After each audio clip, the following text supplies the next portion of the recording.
Élu de Dieu, si tu regardes cette vidéo en ce moment précis, ce n'est pas un hasard, ce n'est pas une coïncidence, c'est une convocation. Quelque chose en toi t'a poussé ici, quelque chose que tu ne saurais même pas expliquer avec des mots. Et je vais te dire pourquoi. Parce que ce que tu t'apprêtes à entendre dans les prochaines minutes n'est pas simplement un message de motivation. C'est une parole qui vient de plus loin que toi. Une parole qui a traversé le ciel pour atterrir exactement là où tu es. Dans ta chambre, dans ta cuisine, dans cet endroit où tu te retrouves seul avec tes questions, tes doutes et peut-être même tes larmes. Tu traverses quelque chose en ce moment. Je le sais. La pression financière pèse sur tes épaules comme une pierre que tu ne peux pas poser. Tu regardes ton compte bancaire et tu vois un chiffre qui ne correspond pas à ce que tu sens au fond de toi. Tu vois les autres avancer pendant que toi, tu as l'impression de marquer le pas. Et parfois, dans les moments les plus sombres, une petite voix te chuchote. Et si Dieu m'avait oublié? Et si je n'étais pas vraiment choisi? Et si tout ce que je crois n'était qu'une illusion? Mais aujourd'hui, cette voix va se taire. Parce que c'est Dieu lui-même, ton Créateur, qui prend la parole. Élu de Dieu, écoute-moi bien. Je suis celui qui t'a formé, avant même que ta mère sache que tu existais. Je suis celui qui a compté chaque cheveu sur ta tête, chaque battement de ton cœur, chaque soupir que tu as poussé dans la nuit quand tu pensais que personne n'entendait. Et je te dis aujourd'hui, avec toute l'autorité du ciel et de la terre, tu ne demeureras pas dans ce manque longtemps. Ce que tu vis n'est pas ta destination, c'est ton passage. Et il y a une différence immense entre un passage et une prison. Une prison, tu y restes. Un passage, tu le traverses. Et toi, tu es en train de traverser. Mais avant de te dire ce qui t'attend de l'autre côté, je dois te révéler quelque chose d'essentiel. Quelque chose que peu de personnes comprennent et qui explique pourquoi tant d'élus restent bloqués sans savoir pourquoi. Je dois te parler du paradoxe de l'élu, ce mystère profond qui fait que les personnes les plus choisies de Dieu sont souvent celles qui connaissent les épreuves les plus intenses avant d'entrer dans leur saison d'abondance. Depuis la nuit des temps, regarde comment Dieu a toujours procédé. Regarde Joseph. Ce jeune homme avait des rêves immenses, des rêves donnés par Dieu lui-même. Et pourtant, avant que ses rêves se réalisent, il a été vendu comme esclave par ses propres frères. Il a connu le fond du puits, les chaînes de l'esclavage, les murs froids de la prison, des années entières dans l'obscurité. Si tu avais rencontré Joseph au fond de cette prison, les pieds enchaînés, oublié de tous, aurais-tu dit de lui « Voilà un homme que Dieu a choisi » Probablement pas. Et pourtant, regarde David, oint roi par le prophète Samuel, alors qu'il n'était encore qu'un berger, un enfant ignoré même de son propre père. Et après cette onction, les palais, la gloire, non. Des années de fuite, dans le désert. Des nuits dans des grottes, poursuivi par un roi jaloux, dormant sur la pierre froide, mangeant ce qu'il trouvait. Des années entières entre la promesse et l'accomplissement. Et Moïse, 40 ans dans le désert à garder des moutons, lui qui avait grandi dans le palais de Pharaon. 40 ans. Pas 40 jours. Pas 40 semaines. 40 ans de silence, d'obscurité, d'anonymat absolu, avant que le buisson ardent s'allume et que sa mission véritable commence. Tu vois un schéma, élu de Dieu. Ce n'est pas une coïncidence, c'est une méthode. C'est la signature de Dieu sur la vie de ceux qu'il a vraiment choisis. Le passage par le manque, par l'épreuve, par l'attente, ce n'est pas le signe que Dieu t'a abandonné. C'est le signe qu'il te prépare. Parce que voilà ce que tu dois comprendre avec tout ce que tu as en toi. Dieu ne confie jamais une grande richesse à une petite âme. Il ne verse jamais une grande onction dans un petit vase. Avant de te donner l'abondance que tu as demandée, il doit s'assurer que ton âme est assez large pour la contenir, assez forte pour ne pas en être détruite, assez sage pour l'utiliser pour sa gloire et non pour ta perte.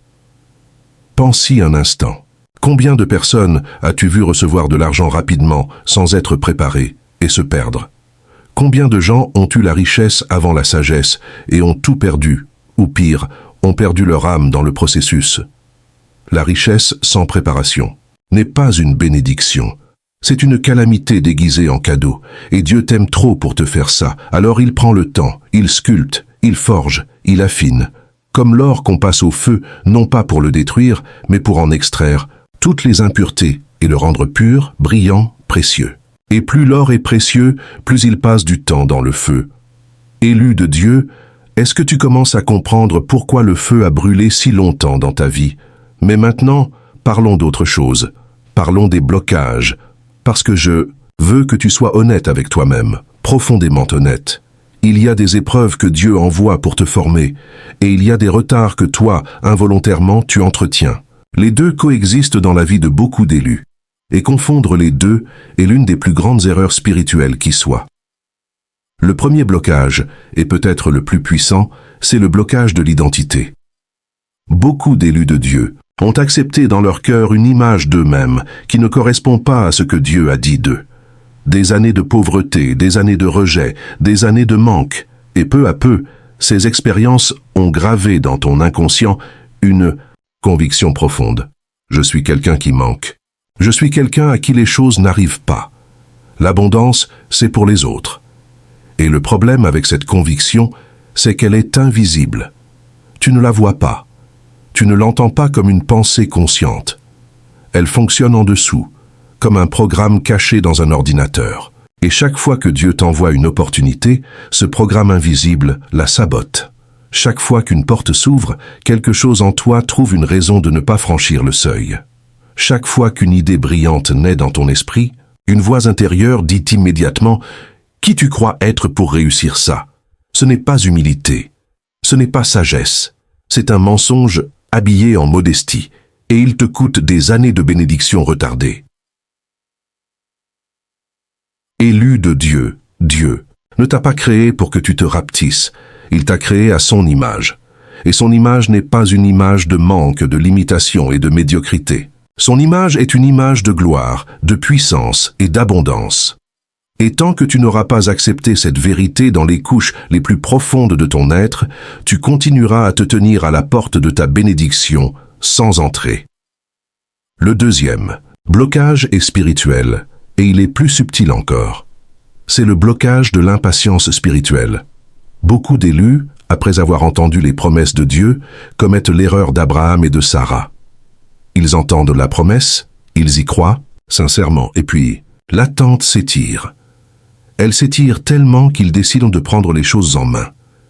Ils contournent le chemin de Dieu pour aller plus vite. Ils s'engagent dans des voies que Dieu n'a pas tracées. Ils prennent des décisions guidées par l'urgence plutôt que par l'esprit. Et à chaque fois qu'ils font ça, ils ne font pas qu'échouer dans cette tentative particulière. Ils reculent sur le chemin de la bénédiction véritable.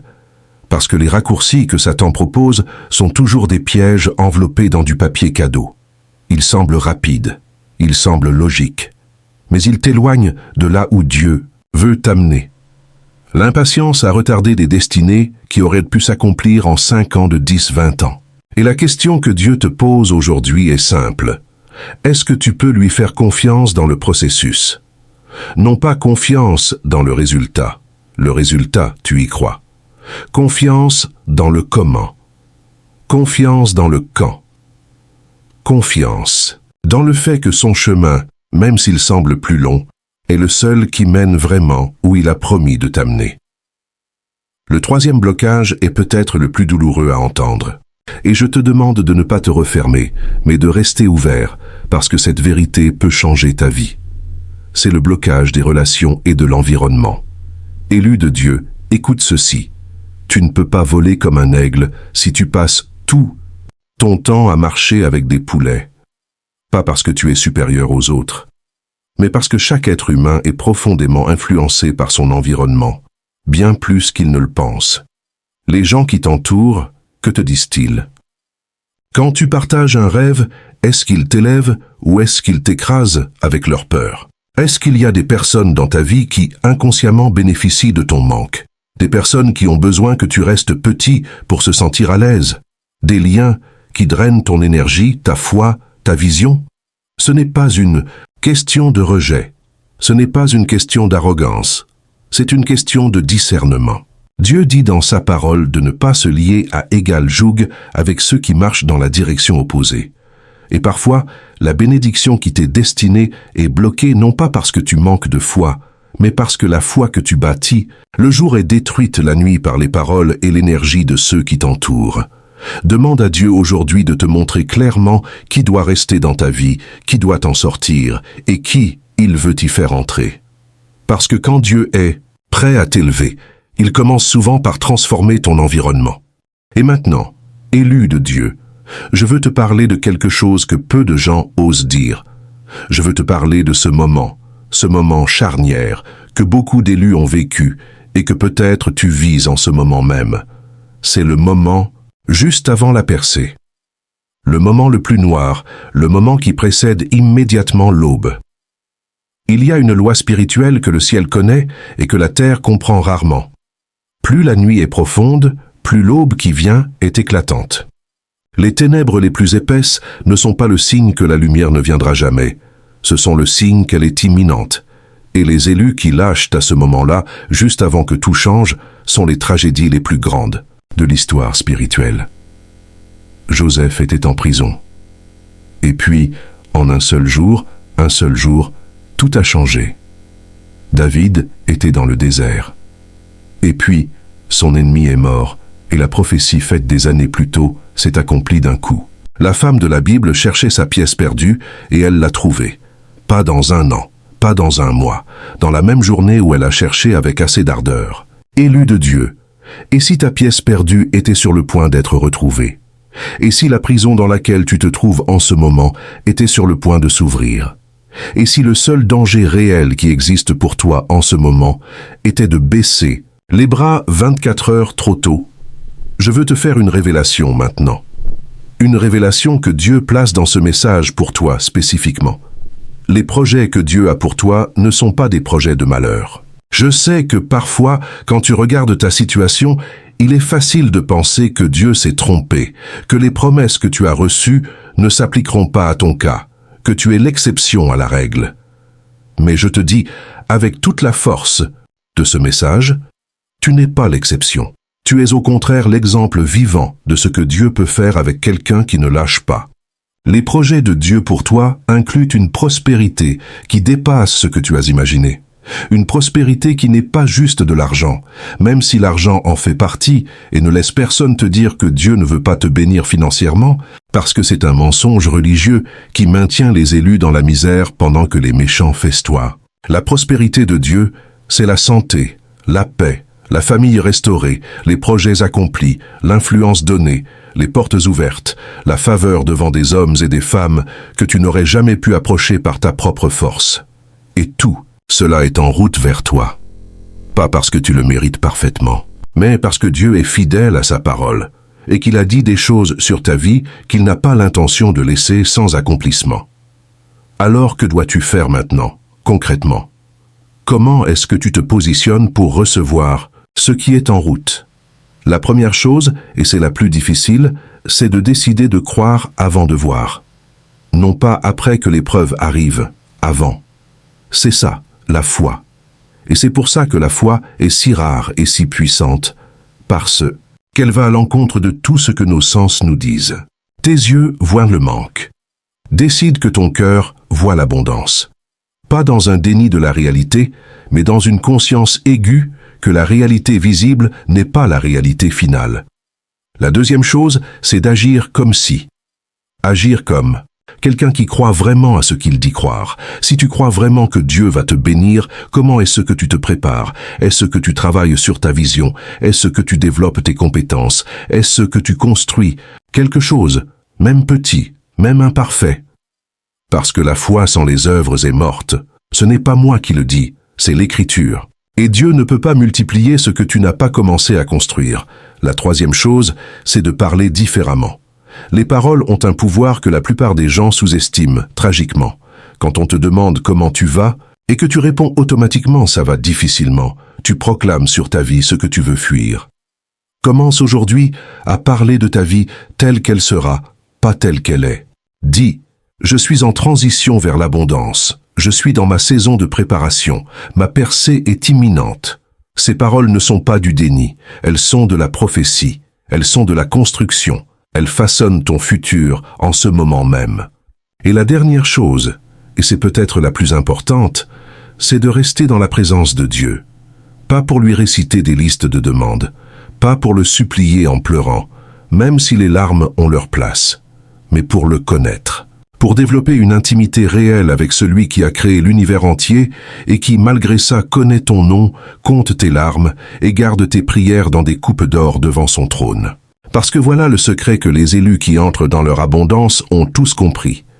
La richesse de Dieu ne coule pas vers ceux qui veulent juste ses bénédictions.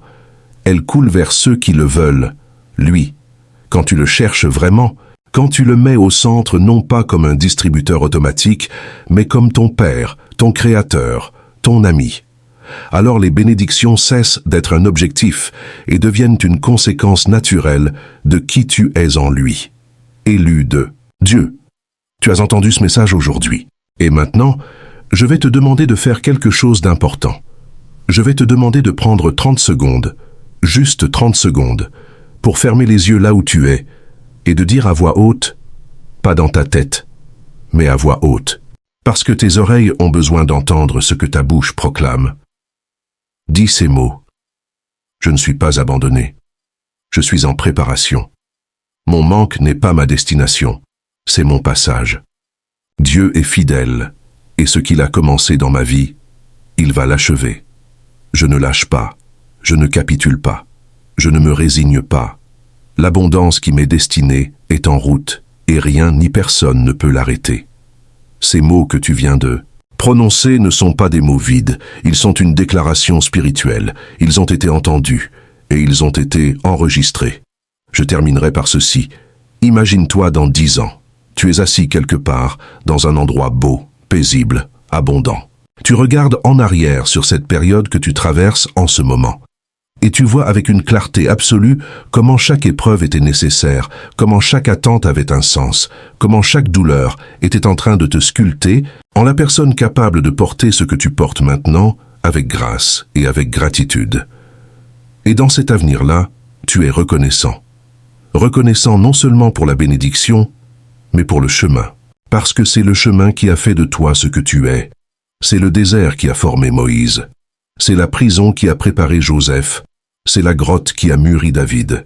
Et c'est cette saison, celle que tu traverses maintenant, qui est en train de te préparer, toi. Tiens bon, élu de Dieu, ton temps vient. Et il vient bientôt. Si ce message a touché quelque chose en toi, partage-le avec quelqu'un qui en a besoin. Et abonne-toi, parce que ce que nous construisons ici, c'est une communauté d'élus qui refusent de se résigner. À très bientôt. Et l'armure de l'élu, c'est la prière. Non pas la prière récitée mécaniquement, mais la prière vivante, celle qui naît d'une relation réelle avec Dieu. C'est la parole qu'on intègre non pas pour paraître spirituelle, mais pour qu'elle devienne le filtre à travers lequel on analyse chaque situation, chaque décision, chaque opportunité. C'est la communauté des frères et sœurs dans la foi qui prient avec toi et pour toi, qui te rappelle qui tu es quand tu l'oublies. Parce que l'isolement est l'une des armes les plus efficaces contre les élus. Quand tu es seul, ta pensée tourne en rond. Quand tu es seul, une petite voix intérieure devient un rugissement. Quand tu es seul dans ta souffrance, tu es infiniment plus vulnérable à la tentation d'abandonner. Et c'est pour ça que tes ennemis invisibles font tout. Pour t'isoler, de Dieu, des autres croyants, de ta propre famille parfois. Résiste à cet isolement. Cherche la communauté, cherche les autres élus qui marchent dans la même direction, parce que 2 valent mieux qu'1 et une corde à 3 fils ne seront pas facilement. Élu de Dieu, je veux maintenant faire quelque chose d'inhabituel dans ce message. Je veux te parler non pas de ce que tu dois faire, mais de ce que tu dois désapprendre. Parce que souvent, ce qui nous bloque n'est pas l'absence de savoir, mais la présence d'un faux savoir, profondément ancré, qui résiste à tout. Désapprends que demander de l'aide est une faiblesse. Cette croyance a tué des destinées entières. Des élus qui avaient toutes les graines nécessaires pour une récolte extraordinaire, mais qui ont refusé de les planter parce qu'ils avaient honte de demander le sol, l'eau, les outils. L'humilité de demander n'est pas une diminution. C'est une intelligence. Les personnes les plus grandes de l'histoire ont toutes eu des mentors, des soutiens, des personnes qui ont cru en elles et leur ont ouvert des portes. Désapprends que tu dois tout comprendre avant d'avancer. La foi, par définition, c'est avancer sans avoir toutes les réponses. C'est poser le premier pied sur l'eau avant de savoir si tu vas marcher ou couler. Et oui, parfois tu couleras. Mais même le naufrage a un fond, et du fond, on remonte. Désapprends que ton passé définit ton futur. Ce que tu as été hier ne détermine pas ce que tu seras demain. Pas avec Dieu. Parce que Dieu n'est pas limité par tes erreurs passées, par tes échecs accumulés, par les mauvaises décisions qui t'ont coûté des années. Il est le Dieu de la restauration. Le Dieu qui rend les années dévorées par les sauterelles. Le Dieu qui refait la beauté là où il n'y avait que cendre. Et désapprends enfin que la richesse de quelqu'un d'autre diminue la tienne.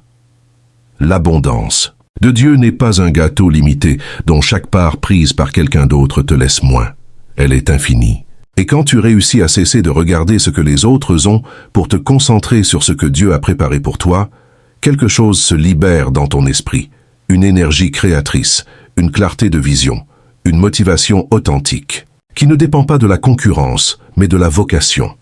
Élus de Dieu, nous approchons de la fin de ce message. Mais avant de conclure, je veux te laisser avec une image que je veux que tu portes dans ton cœur, comme une lumière, dans les moments sombres à venir, parce qu'il y en aura encore, ne te fais pas d'illusions. Le chemin vers ta destinée n'est pas rectiligne. Il a des courbes, des montées abruptes, des descentes qui font peur. Mais cette image te rappellera, dans ces moments-là, où tu vas. Imagine une graine. Une simple graine, minuscule, enfouie, sous la terre. En surface, on ne voit rien. La terre est nue. Le soleil brille ou la pluie tombe, et en surface, rien ne change. Des jours passent, des semaines. Un observateur impatient regarderait cette terre et dirait « Il ne se passe rien. Cette graine est morte. C'était une erreur de la planter ici. » Mais sous la surface, dans l'obscurité de la terre, quelque chose d'extraordinaire se produit. La graine se fend. Non pas parce qu'elle est brisée, parce qu'elle grandit. Ses racines s'enfoncent profondément, cherchant l'eau, cherchant la stabilité, construisant une fondation invisible que personne ne voit, mais qui sera la raison, pour laquelle l'arbre qui viendra ne tombera pas sous la tempête. Et puis, au moment précis que la nature a prévu, pas avant, jamais avant, la tige perce la surface, et ce qui était invisible devient visible. Ce qui était potentiel devient réalité. Ce qui était une promesse devient une preuve. Tu es cette graine élue de Dieu. Tu es en train de pousser dans l'obscurité, et personne autour de toi peut voir ce qui se passe dans les profondeurs de ton être. Mais Dieu, lui, voit chaque racine qui s'enfonce. Il voit chaque millimètre de croissance invisible. Et il te dit aujourd'hui que le moment de percer la surface approche, que ce qui a été planté dans la douleur va fleurir dans la gloire, que la saison de l'invisible se termine et que la saison du visible commence. Ne quitte pas le sol maintenant. Reste dans la terre. Reste dans le processus. Reste dans la présence de Dieu. Parce que l'arbre qui arrive va porter des fruits que des générations entières après toi viendront manger. Ton temps vient, élu de Dieu. Et cette fois, tu es prêt. Partage ce message avec un élu qui a besoin de l'entendre aujourd'hui. Laisse un commentaire en dessous avec ces mots. Je suis prêt. Et ensemble, nous allons entrer dans notre saison d'abondance.